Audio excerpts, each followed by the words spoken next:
Assalamualaikum dan salam sejahtera. Nama saya Agus bin Larasi, nomor metrik 260303. Hari ini saya akan membentangkan tajuk latihan kaki tangan Dewan Bandaraya Kuala Lumpur, modul GM 3053, pengurusan latihan dalam organisasi. Pengenalan. Kelebihan atau kebaikan latihan bermaksud sesebuah organisasi itu bermatlamat untuk menuju ke arah yang lebih baik terhadap penghasilan kerja dan sumber manusianya. Melatih pekerja adalah sangat diperlukan untuk menjadikan organisasi kekal kompetitif. Modal insan adalah manusia. Setiap individu daripada mereka mempunyai kelemahan dalam kemahiran ataupun skill semasa menjalankan tugas. Melaksanakan suatu bentuk latihan yang dituntut dari segi berkualiti dan dipenuhi untuk pekerja pasti akan meningkatkan skill mereka di sebuah organisasi ataupun tempat melalui ilmu yang mereka dapat semasa latihan. Program latihan kepada pekerja akan meningkatkan kompetensi pekerja anda, menjadikan semua ahli pasukan anda memiliki ilmu dan kemahiran untuk bekerja dalam satu pasukan yang berkesan. Matlamat latihan dan pembangunan. Yang pertama, tingkatkan kecekapan. Kedua, meningkatkan semangat pasukan. Ketiga, perbaiki hubungan sama manusia. Keempat, kurangkan keperluan penyeliaan. Dan kelima, meningkatkan fleksibiliti dan daya maju organisasi.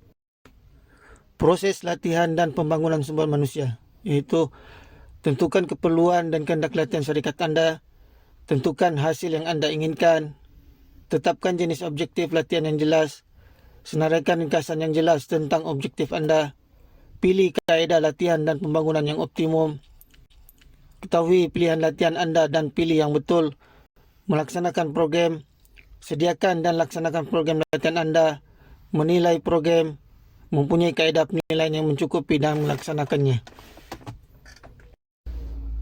Latihan kaki tangan di BKL. Di BKL memulakan dan menjalankan suatu kursus atau latihan intensif untuk kaki tangan di BKL seawal 1979 lagi, di mana ianya di bawah bagian latihan jabatan personel. Di antara pelbagai latihan yang diwujudkan di peringkat awal adalah berhubung kait dengan bidang penguatkuasaan dan sistem kerja jabatan-jabatan di BKL. Sehubungan dengan inisiatif itu adalah untuk merealisasikan hasrat bagi memperkukuhkan lagi peranan institut latihan Dewan Bandaraya Kuala Lumpur sebagai sebuah pusat kecemerlangan yang bukan sahaja menawarkan latihan untuk meningkatkan pengetahuan dan kemahiran modal insan warga di BKL. Pihak pengurusan di BKL mengambil keputusan semoga IDB akan dapat membuat laporan secara terus kepada pengarah eksekutif pengurusan bagi memperkasa peranan IDB dalam bidang pembangunan dan penyelidikan berkuat kuasa pada 2 Januari 2020. Objektif yang terkandung di dalam latihan. Yang pertama, melatih dan memperlengkap warga kerja di BKL sebagai contoh terbaik.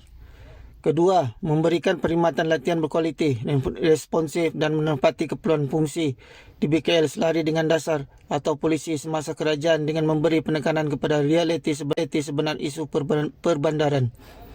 Yang ketiga, memberi pendanaan antarabangsa bagi membuka peluang warga kerja di BKL membina jaringan perhubungan profesional yang lebih luas. Keempat, menjadi pusat rujukan, pusat perkongsian ilmu pengetahuan, forum pertukaran maklumat dan amalan kerja terbaik untuk pihak berkuasa tempatan. Fungsi jabatan secara keseluruhan adalah seperti yang pertama, perkhidmatan latihan kepada warga kerja di BKL. Kedua, perkhidmatan sewaan fasiliti. Yang ketiga, latihan industri atau praktikal kepada pelajar APT. Selain mempunyai perancangan untuk kemajuan organisasi di BKL, juga sudah pasti mempunyai visi dan misi untuk menjelaskan kenapa latihan terhadap kaki tangannya perlu diadakan. Ianya akan melihatkan hala tuju sebenar latihan itu dijalankan. Visi: menjadi peneraju pusat latihan pihak berkuasa tempatan di Malaysia yang cemerlang dalam menyediakan khidmat latihan dan rujukan dalam bidang perkhidmatan perbandaran. Dan misi: beriltizam merancang, mengurus dan melaksana program latihan yang berkualiti, bersistematik dan responsif, berteraskan amalan terbaik bagi melahirkan warga kerja yang kompeten dan berintegriti dan dalam memberi perkhidmatan perbandaran yang cemerlang. Penerangan latihan. Secara umumnya, latihan adalah aktiviti yang dirancang dan ianya dianjurkan bagi yang pertama, mempelajari teknologi. Kedua, kaedah dalam pembangunan tingkah laku. Ketiga, membina pengetahuan. Dan keempat, meningkatkan kemahiran secara sistematik. Ini bertujuan supaya seseorang individu itu memiliki keupayaan untuk melaksanakan tugas pada masa yang ditentukan. Langkah-langkah dalam melaksanakan latihan. Yang pertama, mengenal pasti keperluan latihan. Kedua, merancang dan mereka bentuk latihan. Ketiga, persediaan latihan. Keempat, persediaan jurulatih. Kelima, melaksanakan latihan. Dan keenam, menilai hasil program. Manfaat latihan. Manfaat kepada pekerja. Yang pertama, kepuasan kerja. Kedua, peluang meningkatkan potensi diri. Ketiga, mempertingkatkan pengetahuan, kemahiran dan kemampuan pekerja. Keempat, berpeluang untuk kenaikan pangkat. Dan kelima, peningkatan kerjaya. Manakala manfaat kepada organisasi. Yang pertama, produktiviti dapat dipertingkatkan. Kedua, mempertingkatkan imej organisasi. Ketiga, kadar pusing ganti pekerja rendah. Dan keempat, pembentukan budaya organisasi, yaitu kumpulan kerja yang efektif. Pendekatan program latihan. Pendekatan program latihan perlu difokuskan oleh pembaca kerana pemahaman tentang pendekatan latihan adalah penting untuk memastikan beberapa prinsip dan perbezaan asas program latihan dapat diambil kira sebelum sesuatu program latihan itu dirangka dengan lebih terperinci. Skop latihan.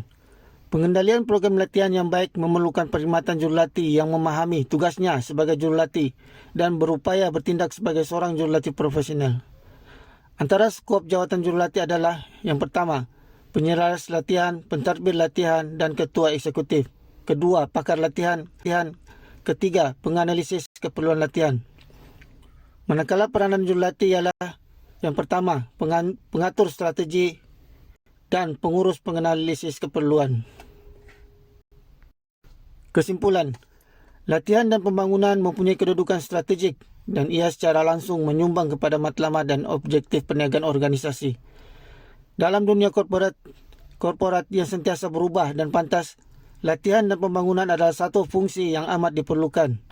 Latihan dan pembangunan adalah salah satu perkara yang paling bawah dalam senarai keutamaan kebanyakan syarikat untuk memenuhi cabaran semasa dan masa depan perniagaan. Latihan dan pembangunan dianggap sebagai aktiviti pembelajaran, mulai dari latihan pekerja untuk tugas-tugas mereka.